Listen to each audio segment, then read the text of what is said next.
ओम नमो भगवते वासुदेवाय। भगवान विष्णु की कृपा आप सब पर बनी रहे, आप सभी स्वस्थ रहें और सुख समृद्धि से भरपूर रहें। 9 अगस्त दिन मंगलवार को है अजय एकादशी।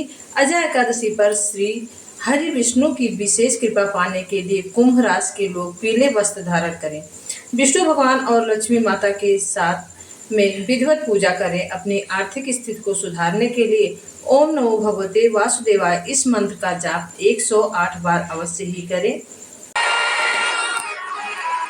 अब कई लोग क्या करते हैं, जो दशमी से जुड़ी हुई एकादशी रहती है ना, उसको करते, पर वैष्णवों की जो एकादशी मान्य है, वैष्णव धर्म की जो एकादशी होती है वो द्वादशी से जुड़ी हुई होती है और 12 से जुड़ी हुई, द्वादशी से जुड़ी हुई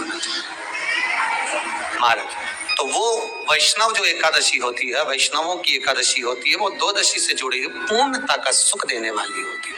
हमें घटने के साथ नहीं चलना, ध्यान दीजिएगा। हमें किसके साथ चलना है? बढ़ने के साथ, क्योंकि हमको आगे बढ़ना है कि पीछे आना है।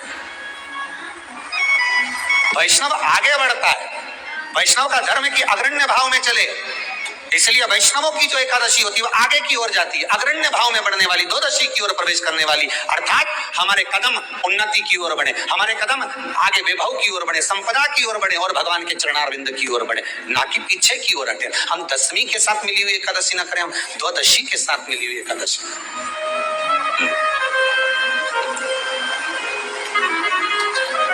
वैष्णव एकादशी। फिर अगला वर्णन किया गया महाराज, शास्त्र कहता है, अगला वर्णन जो किया गया उसमें बताया, प्रयास करें जिस दिन एकादशी हो उस दिन घर में बुआरी झाड़ू आदि जो लगती है वो दूसरा लगा ले। क्यों? उसका वर्णन है, अगर आप बुआरी लगाएंगे, झाड़ू लगाएंगे, पोछा लगाएंगे तो हो सकता है कोई जीव आपके हाथ के द्वारा मर जाए। अभी एक बार ये कथा हमने काशी में कह दी थी, तो एक अम्मा खड़ी हो गई और उन्होंने कहा, महाराज जी हम तो दोनों ही हैं और मेरी रे एकादशी, तो मैं पोछा किससे लगूं? अब मैंने कहा, अम्मा तू तो रहने दे, तू ही लगा ले। अब हम कहते हैं कि अब एक तो बोल रहे कि हम घर में दो, और आप कह रहे हो कि जिसका व्रत रहे वो पोछा, तो मत लगाओ, छोड़ दो, एक दिन कोई जरूरी है, झाड़ू लगा लिया सब पोछा। तो प्रयास करो कि कोई जीव ना मरे, प्रयास करो किसी जीव की हत्या न। फिर 18 नियम में से एक नियम कहा, जब 26 एकादशी पूर्ण हो जाए तब आप उद्यापन एक बार का जरूर करें। किसी के मृत्यु के बाद आपने जो एकादशी दी है, जैसे कोई परदादा गए, दादा गए, कोई बुजुर्ग गया, पंडित जी ने कहा एकादशी का दान दो, आपने दे दी 5 एकादशी, 4 एकादशी, 3 एकादशी, 2 एकादशी, आपने जो एकादशी दी है, मना नहीं, दो और देना चाहिए। दान धर्म पुण्य तो करते रहना चाहिए, जब मन मिले तब कर दो, मौका मिले तब करो। तो एकादशी जो आपने दी है, और आपने किसी जीव को एकादशी दी है जो चला गया है, वो जीव को जब एकादशी दे देते हो, उसकी 11 एकादशी, 5 एकादशी, 3 एकादशी जितनी आपने दी है उतनी पूरी हो जाती है। उसके बाद में एकादशी का एक व्रत नहीं रखना चाहिए, उसके बाद फिर अगला एकादशी का व्रत धारण करना चाहिए, वापिस फिर पुनः। तो क्या करोगे उस दिन? जिस दिन आपने एकादशी जीव को दे दी, 5 एकादशी दी, तो छठी एकादशी पे क्या करोगे उसको? ये नहीं कि आपको अन्न खाना, आपको व्रत नहीं रखना, और आपको अन्न का सेवन नहीं करना। उस दिन दूध की सामग्री, कोई फ्रूट्स, कोई फल आपको उस दिन ग्रहण कर लेना। और आपको ये नहीं करना है कि हमने तो एकादशी करी नहीं है आज, तो हम अन्न खा लेंगे, नहीं। कथा में वर्णन आया था, कल कथा में कहा था, मूर्ख को जब मारने का समय आया, पाप सामने आ गया, भगवान ने उस पाप को किस में ले जाकर छोड़ा? पाप पुरुष को अन्न के भीतर। पाप पुरुष कहाँ गया? अन्न के भीतर।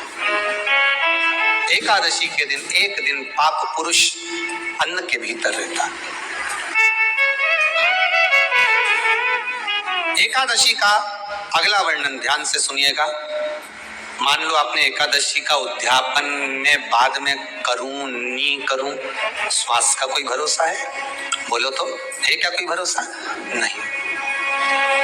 श्वास रुक जाएगी चलते चलते, क्षमा बुझ जाएगी जलते जलते, दम निकल जाएगा रोशनी का।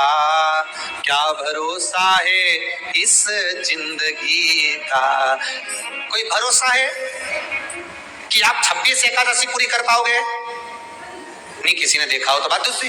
एक बार वो युधिष्ठिर के सामने कोई मांगने के लिए, दरवाजे पर कोई दान मांगने के लिए आ गया युधिष्ठिर के पास, और युधिष्ठिर ने कह दिया, महाराजा युधिष्ठिर बोले कल आकर ले जाना, कल आओ ले जाओ। भीम ने एक ढोल उठाया और बजाना प्रारंभ करा, और साफ बजाया कि सारे लोग इकट्ठे हो गए। सबने पूछा हुआ क्या भीम, कौन सी खुशी की बात है, बात क्या है? तो भीम बोले मेरे भैया ने काल को जीत लिया। काल को जीत लिया मतलब मेरे भैया बोले कि कल आ जाना, हम तुमको दान दे देंगे। मतलब मेरे भैया जानते हैं कि कल तक मरेंगे नहीं, प्राण नहीं छूटेगा, मतलब इन्हें काल को जीता। ये समझ वाली बात है। आप हो, हम हो, कोई भी संसार का मनुष्य काल को नहीं जीता। जन्म मरण परण तीन भगवान के हाथ में है। जन्म मरण परण तीन शिव के हाथ है, मेरे भगवान के हाथ। अजय एकादशी के दिन विष्णु भगवान की कृपा प्राप्त करने के लिए, घर में सुख समृद्धि लाने के लिए, आर्थिक तंगी दूर करने के लिए विष्णु भगवान को चने की दाल का भोग लगाएं। गुड़, चने की दाल और तुलसी दल अवश्य ही समर्पित करें। साथ ही अगर आप तुलसी माता के पास बैठकर ओम नमो भगवते मंत्र का जाप 108 बार करते हैं, तुलसी की माला लेकर, तो आपकी बड़ी से बड़ी मनोकामना पूरी होती है। साथ ही विष्णु भगवान और माँ लक्ष्मी जी की कृपा बरसती है। तो ओम नमो भगवते मंत्र का जाप अवश्य ही करें और कमेंट बॉक्स में जय विष्णु भगवान जय माँ लक्ष्मी लिखना ना भूलें। ओम नमो भगवते वासुदेवाय।